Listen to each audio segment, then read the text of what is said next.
ରାମ ନାରାୟଣ ରାମ। ଜନ୍ମ ହେବାରୁ ଆମେ ଯୋଡ଼ା ଯାଇଛୁ ଦ୍ରୁତ ଯିବା କିମ୍ବା ଧୀରେ ଧୀରେ ଯିବା।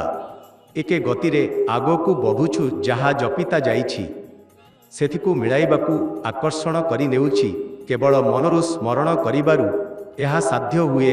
ଆମେ ଖାଇବା ପାଇଁ ଥାଲି ଗ୍ଲାସ୍ କିଛି କିଛି ବ୍ୟବସ୍ଥା କରୁଛୁ।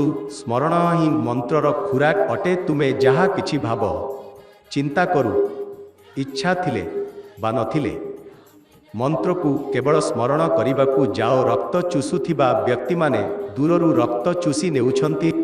ନଦୀର ପାଣିରେ କିଛଡ଼ ଜମେ ନାହିଁ।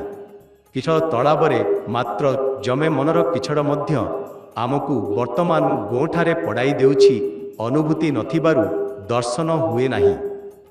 ଏହିପରି ଅନେକ କିଛି କିଛଡ଼ଟେ ଥିଲେ ମଧ୍ୟ କିଛି ସ୍ମରଣ କରିଲେ ସେହି ଦୂର ହୋଇଯିବ। ଦେଖିବା ଏକ ଦିନ ଟକ୍ ଟକ୍ କରି ସହିତ ପକଡ଼ ଶକ୍ତିଶାଳୀ ହୋଇଯିବ। ଛିପକଲି କିଡ଼ିକୁ ପକଡ଼ିବାକୁ କିପରି ବସି ରହିଥାଏ? ଛିପକଲି ନଜର ଜମାଇ ବସି ରହିଥାଏ। ସମୟ ମିଳିଲେ ସେ ବିକଳ୍ପ ନାହିଁ।